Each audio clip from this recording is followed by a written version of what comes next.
y'all, Dixie here, coming to you from the gear closet, and today I want to tell you about some gear items that I'm never using again. I know before in the past that I've mentioned I will never use things like hiking boots and rain covers, but the things I want to talk about today are items that I have recommended in the past, but now I'm done with them and I'm going to tell you why. The Mariposa also doesn't have the loops on the bottom of the pack. The first thing I would change about this pack is I would add loops on the bottom. I want a pack to have loops on the bottom. First, I am done using packs that don't have shelter loops on the bottom. I just ordered a pack from ULA, the Ultra Catalyst, and when you go to order, they give you several different options, but one of those is to put the loops on the bottom of the pack. So I was thrilled about that because I've been missing having shelter loops on the bottom of my pack since 2018 when I stopped using the Z-Packs Arc Haul. In fact, I keep ordering packs that don't have the loops on the bottom, and then I complain about how those packs don't have the loops on the bottom, so I'm gonna stop that endless cycle. And if you're wondering what the big deal is about the loops on the bottom of the pack, I like to carry my tent on the outside of my pack. So when I have a pack that doesn't have the loops on the bottom of the pack, then I've got to strap it to the top of my pack. And then it's just not as convenient when I'm getting in the pack to get a snack out or get in the pack to get some camera gear out, and I have to take my shelter off and move it and then put it back on and re-strap it down, and it's just something else to think about, because if I were to accidentally leave my shelter sitting there, that would be not so great later on when I got to camp. Plus, packs usually stand up better when you've got them sitting on the ground if you've got a shelter like a tent, or I guess even if you had a dry sack with a hammock in it, but having that extra support makes them not topple over, and sometimes that's just the most frustrating thing in the world. You sit your pack down and it falls over, and you sit it back up again and it falls over again. So having that stability is actually a big deal to me. And if you're wondering, well, what's the big deal? Why do you even have to have your shelter on the outside of your pack? It's really personal preference, but for me, especially if I'm going to be hiking somewhere where it's rainy, then having the ability to get to camp,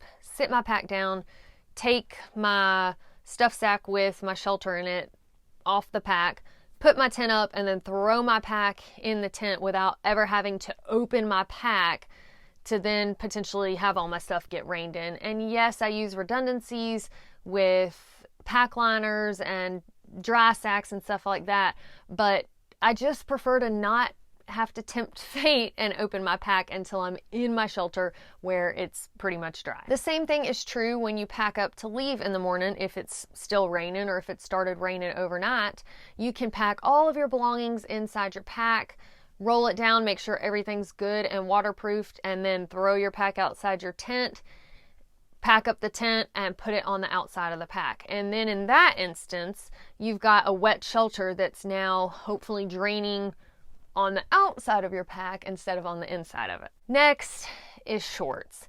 I'm kind of sad about this one because I really did enjoy backpacking wearing shorts. It just helped keep my body temperature regulated. However, with that said, I like the idea of skin cancer a lot less than I like the idea of not being able to hike in shorts. After I had a scare with a precancerous spot on my nose, and then later this past summer having to get actual skin cancer cut out from under my eyebrow, I decided that it's more important to me to protect my skin and deal with wearing clothes that cover my skin. So I'm gonna be wearing the hats, the long pants, the long tops, the sunscreen, all of the stuff. So unfortunately, as much as I loved my barely baggy shorts by Patagonia, they are out of my backpacking gear list. The next gear item I am saying farewell to is my pair of Showa Temres gloves. I typically use these when it is cold outside and it starts raining, and I pair them with possum down gloves. And the idea is they are a great waterproof glove, and then the possum down glove provides some insulation. And the reason I wanted to have gloves instead of mittens or rain mitts before was for the hope of dexterity, which they did provide.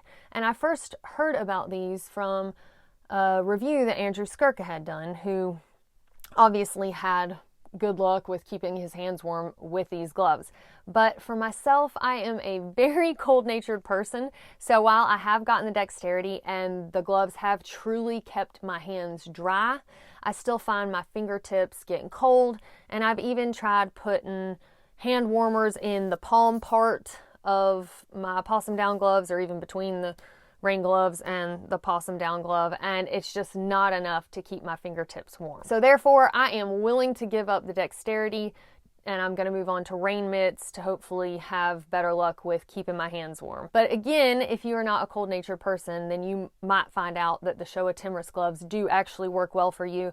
And like I said, I can brag on their waterproofness, which was an issue for me trying to use other waterproof gloves before these. Another item that I am done with is my Enlightened Equipment women's Visp rain jacket. In fact, I actually threw it in the trash a couple of weeks ago. It served me well for a while, but it got to where it was leaking through, and I don't mean on a seam, but I mean like the material in general. It was just soaking through, and I was getting wet whenever it would rain. I know that gear does not last forever, but if I were to go on a trip tomorrow, then I would default back to my anti-gravity gear rain jacket because it is pretty solid. But I did love the softness of the women's Visp rain jacket. It wasn't as stiff as you would typically find rain gear to be, and it was very lightweight. So if y'all have any recommendations on new rain jackets that kind of meet that criteria, I am all ears. I was gonna mention down products in general, but I've kind of talked to y'all about those a lot in the past few years that I'm allergic to them, so I have cast them to the side. But honestly, I am still hopeful that someday I can use down products again, because there's nothing like a down puffy coat and a down quilt, and I had really dialed in things that kept me warm and worked well, and they would compress down well. And yeah, I really miss using down products, but again, I'm hoping that maybe one day I can work through this autoimmune stuff and clear up some allergies. So I can't include it in this list because I won't say that I will never use down again. All right, y'all, well, that is all I have for you today on gear that I am done with. But if y'all have any gear products that you really liked at one time and now you've decided to move on to something else, feel free to leave that in the comments, because I know that gear for a lot of us is ever changing, and it's like our gear list items in ladder packs. It's like a living thing because it's always growing and changing. But anyway, thank y'all so much for watching, and we will see y'all next time.